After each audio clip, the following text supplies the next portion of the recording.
That's exactly right. And I would tell you that we have put a lot of focus on our BlackBerry products, our mobile web products, and our iPhone products, largely because of market share. We have a team that's dedicated to working on the Droid products, and it's certainly something that we will put more effort into it. But even with significant number of resources, we decided to prioritize our resources, and the volume that we're getting in those other spaces has justified that. But you're absolutely right, and we need to be there. And it's interesting. We also found the same thing.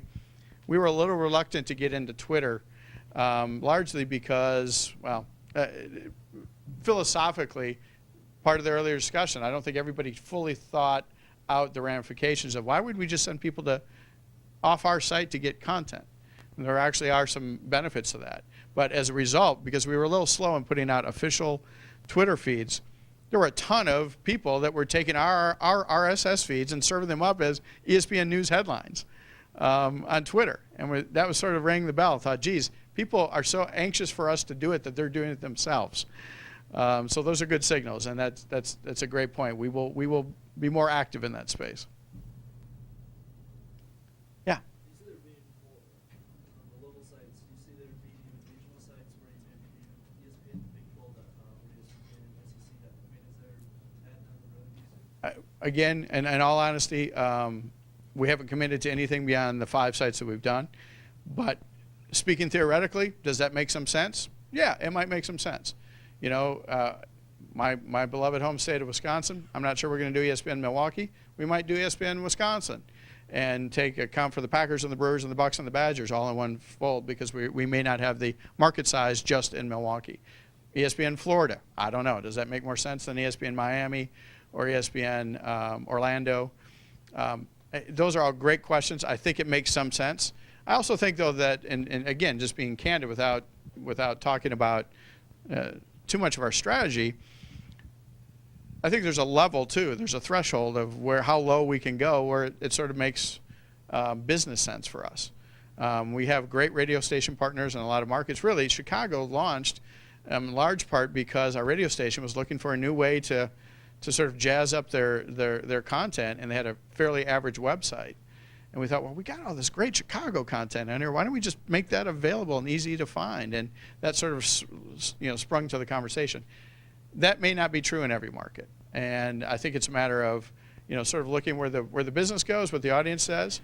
I'm pleased to say that the traffic has been very good, and we've done exceeded our expectations in the markets we've been in so far.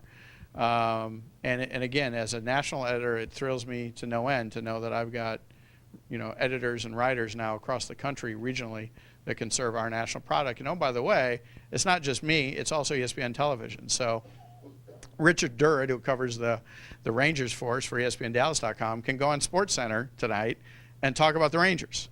That's a reporter that we didn't have out in the field before. So the opportunity is pretty big, but we haven't really made that commitment yet. We got time for about one more. Anybody else? Well, thank you for your time, and I will happily share the iPad if anybody wants to come up and look at it. With this caveat, we don't have wireless, unless somebody can hook me up with wireless. I don't have wireless in here. It's not a 3G one yet, so you can't go online. You just have to play with the toy itself. But if you go online, I did it in the hotel last night. Our ScoreCenter XL app is fabulous, trust me. Thank you, everybody. I appreciate it.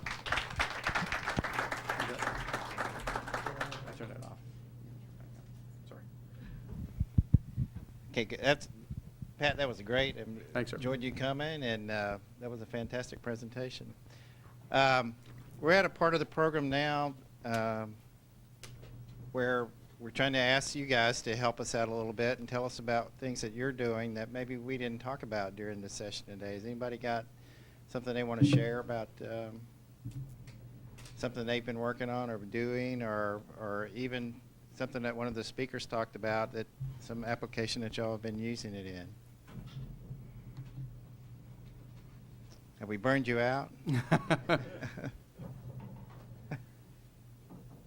We'd also like any kind of feedback you might have on this program. We didn't know exactly how this would work out. We hadn't tried a mobile one before, and so anyway. This topic, did you find it interesting? Did you find the speakers good? Was it pretty, did it fill your head up?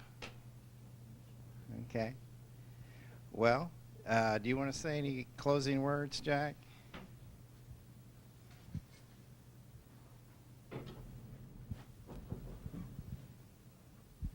Well, again, on behalf of the Freedom Forum, we appreciate the partnership with the Online News Association and all the work that was put into assembling this program. Jack Lale did a terrific amount of work, along with other members of the steering committee. And we want to thank you all for taking the time to be here. Many of you, and your employers, yeah. And Jack and I, we've sort of talked about trying this like once a year. Jack says that's all he can handle once a year. We did one of these last year on a different topic, and